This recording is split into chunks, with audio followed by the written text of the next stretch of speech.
Shalom, shalom, j'espère que vous allez bien. Ce matin, je vais partager une pensée avec vous, tirée de la Bible de Genèse 3. La Bible dit, alors il entendit la voix de l'Éternel Dieu qui parcourait le jardin vers le soir, et l'homme et la femme se cachaient loin de la face de l'Éternel Dieu, au milieu des arbres du jardin. Mais l'Éternel Dieu appela l'homme et lui dit, où es-tu?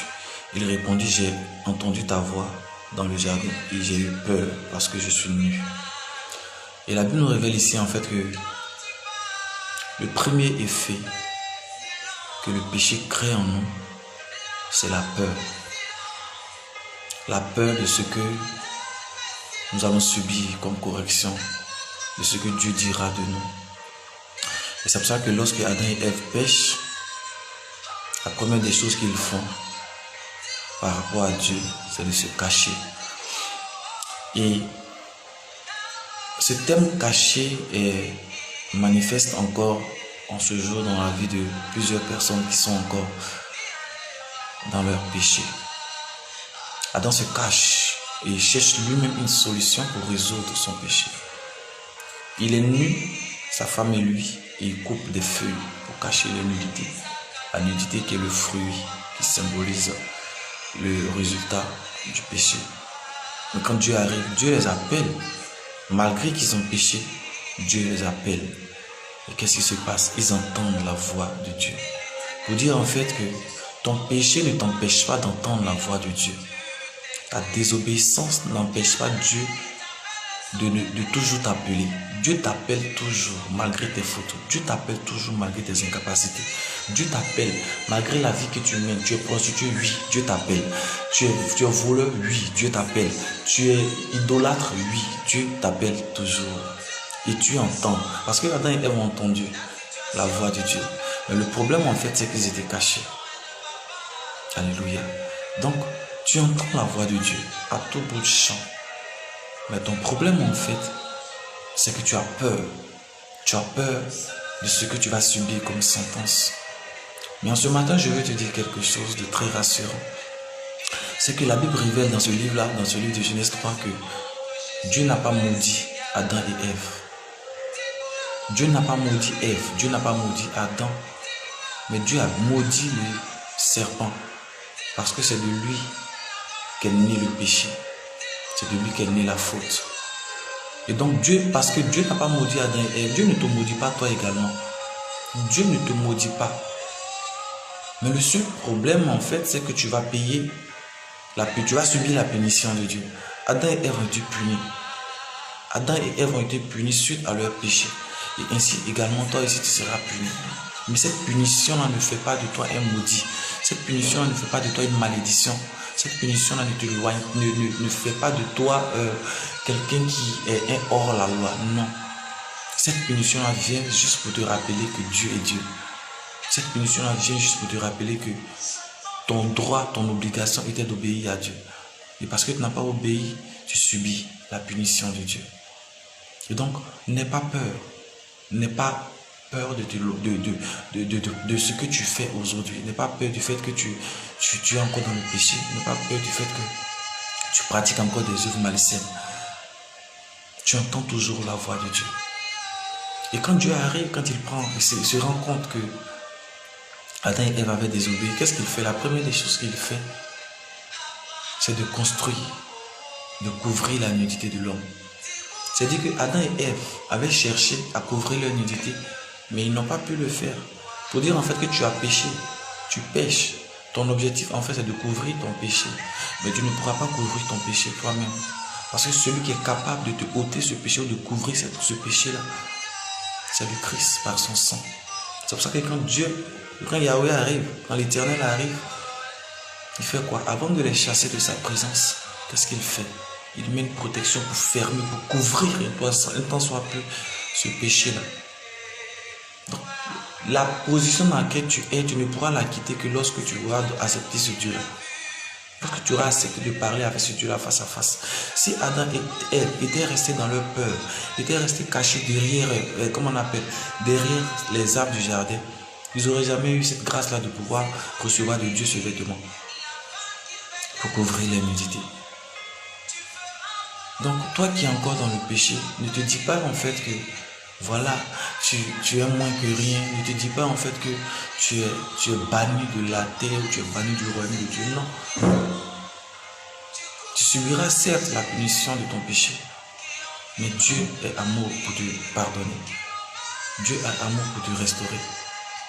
Si Dieu, malgré la désobéissance d'Adam et Ève, continue de leur parler, il continue également de toi te parler.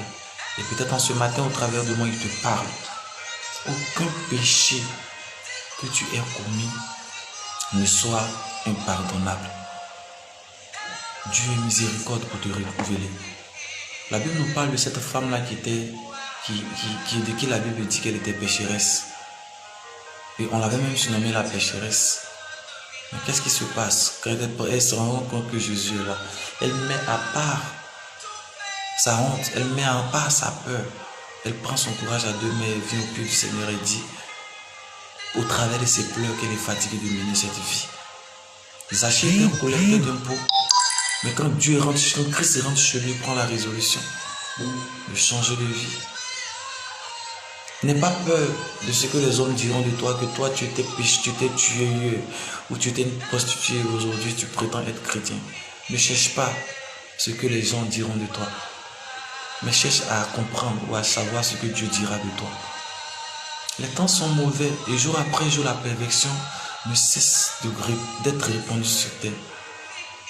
Christ te tend la main. Christ te tend la main. Christ te tend. Dieu ne te maudit pas. Malgré ton péché, Dieu ne te maudit pas. Dieu n'a pas maudit Adam et Ève. Dieu a maudit le serpent parce que c'était lui l'initiateur. Donc Dieu ne te maudit pas. Dieu ne t'a pas abandonné.